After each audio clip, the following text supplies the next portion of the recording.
by surprise. Thought I had another comedian before me.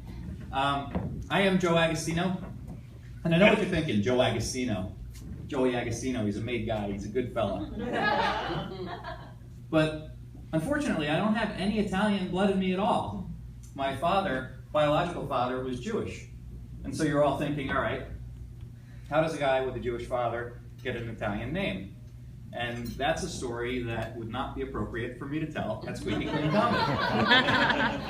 And I also think that my mom would not appreciate me telling that story with the camera rolling.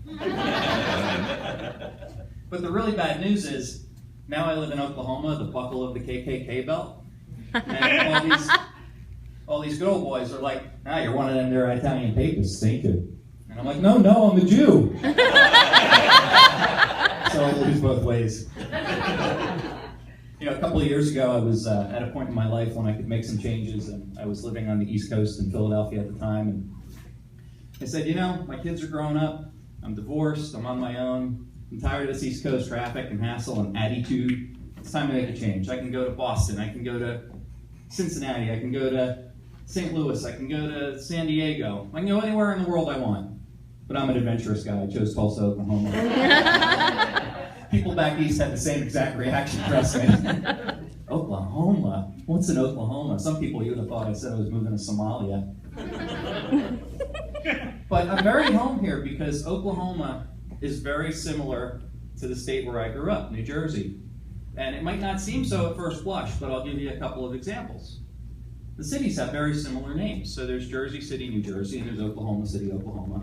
There's Clinton, New Jersey, there's Clinton, Oklahoma. There's Elk, New Jersey, there's Elk City, Oklahoma. There's Princeton, New Jersey, and there's Yale, Oklahoma.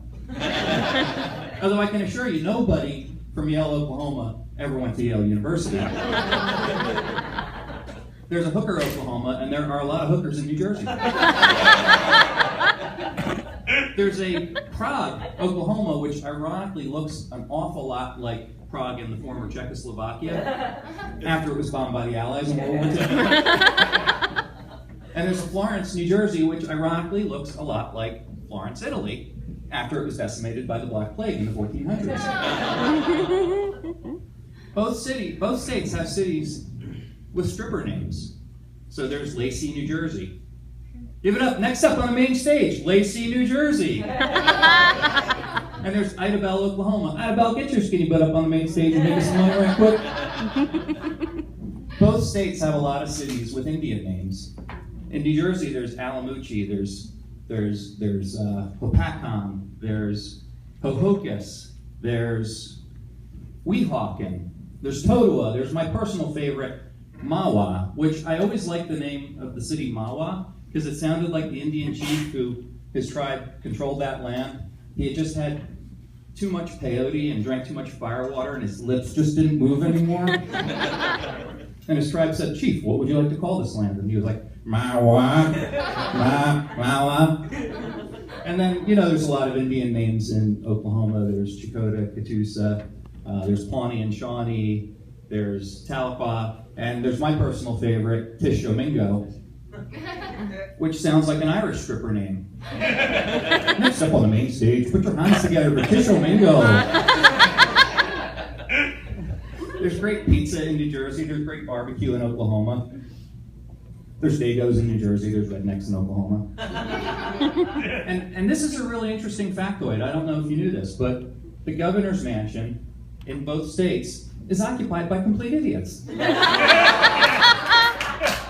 I can say that because I'm a Republican. I did get divorced a couple of years ago, and I'm not a big fan of wives. Are there any wives in the audience? This is probably when you want to maybe go use the ladies' room or go have Jason get you another beer. Any single guys in the room? Single guys? This is my, I like to call this a humanitarian mission to keep single guys from getting married. So single guys in the audience, wives are very expensive. I've not only done the math, I've lived the math. Here's how much it costs to have a wife.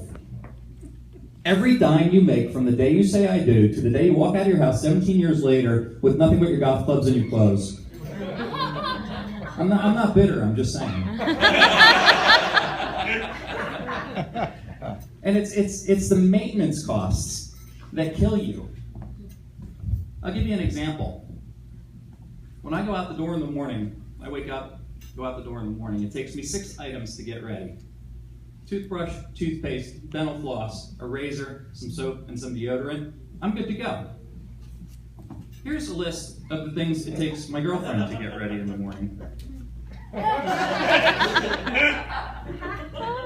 Triple Nutrition Fortifying Shampoo, Triple Nutrition Fortifying Conditioner, Suave Touchable Finish Hairspray, Poly Divine Oil, Florida Temp Volumizing Shampoo, Purifying Cleansing Gel, Total Moisturizing Body Wash, Daily Moisturizing Lotion, something just called Silk Therapy. Fresh Skin Apricot Scrub, Acai Deep Conditioning Mask, Hydrating Macadamia Oil Dry Styling Oil, Salon Proven Wahumi Ginger Leave-In Conditioner, and Caviar Dry Shampoo? I'm not even into the cosmetics yet. That's just a partial list. But here's the deal. If you're single, you say, gee, honey, that's a lot of stuff to get ready in the morning. If you're married, you're paying for it. Here's another example. Has anybody heard of this website called renttherunway.com? Yeah. Great business model. Great business model. Here's how renttherunway.com works. A woman has a gala event on Saturday night, and she can't wear a dress that she's worn to a previous gala event, God forbid, because someone might have seen her in it.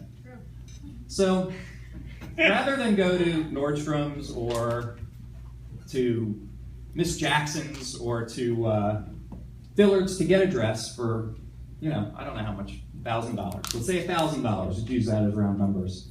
She can go on renttherunway.com and pick from an exciting array of literally thousands of designer dresses straight from the runways in Milan and Paris and New York City. And she can rent it for $150 for a weekend.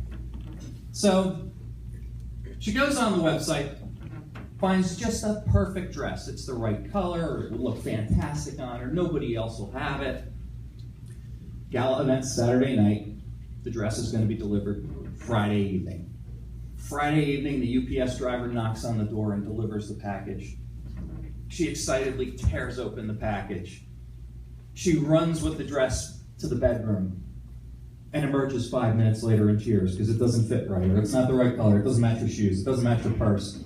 It makes her look fat, and it makes her look fat. She then gets in the car, drives to Dillard's or Nordstrom's or Miss Jackson's, buys a dress for $1,000, wears it to the gala event Saturday night, sends the rented dress back on Monday, never worn. I'm sure Rent the Runway takes the package, ships it to the next sucker. That $1,000 dress has now become a $1,150 dress. Kudos to the fashion industry. All based on women's vanity. Now, if you're dating the woman, you say, wow, hon, that really stinks. If you're married, you're paying for it. There is a better option. Single men, there's a better option. Other men's wives. I like them a lot better. A, you never have to take them out on dates because they don't want to be seen with you in public. B, you never have to buy them presents because they don't want to explain where the presents came from. C, it's squeaky clean comedy, so I'll just say when you're finished, they have to leave and get back to the husband and kids, which is awesome. And ever since 50 Shades of Grey, they all want to do that crazy stuff with you that they're ashamed to do with their husbands. It's awesome. I am Joe Agostino. That's my time. You've been a great audience. Thank you.